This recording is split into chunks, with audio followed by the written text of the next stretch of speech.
एक विनम्र गांव का घर उभरता है, जिसका मौसम से प्रभावित मुखौटा उस गरीबी का एक स्पष्ट प्रमाण है जो भूमि को जकड़ लेती है। खेतों में राहत के पिता अथक परिश्रम करते हैं। उनका छोटा सा शरीर श्रम के भार से झुका हुआ है। उसकी मां उद्देश्य के साथ चलती है। उसके कदम अनगिनत यात्राओं की गूंज हैं जो उसने अपने परिवार के लिए की है।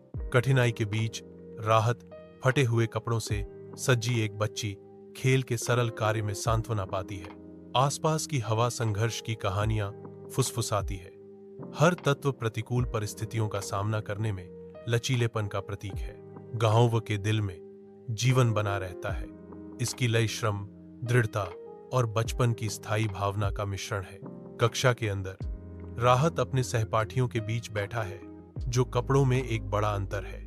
उसके सहपाठियों ने नए कपड़े पहने हैं जो राहत के फटे पुराने कपड़ों को उजागर करते हैं। शिक्षक सामने खड़े हैं, ज्ञान दे रहे हैं, जबकि राहत ध्यान से सुन रहा है। राहत को अपनी मां के बलिदान की याद आते ही उदासी की लहर छा जाती है। उसे याद आता है कि उसने उसकी स्कूल की फीस भरने के लिए अपनी ज्वेलरी बेची थी।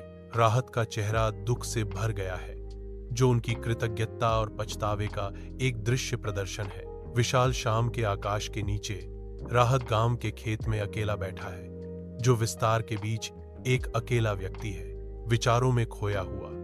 राहत एक ऐसे भविष्य का सपना देखता है जहां उसका जीवन साधारण से परे हो। उसके भीतर एक विश्वास पनपता है। बदलाव अपरिहार्य है। हवा द्वारा फुसफुसाया गया एक वादा। वह अपनी निगाहें स्वर्ग की ओर उठाता है। आशा की एक धुंधली सी झलक उसकी आत्मा को प्रज्वलित करने लगती है। राहत के चेहरे पर एक हल्की मुस्कान छा जाती है, जो एक नई शुरुआत के भोर को दर्शाती है।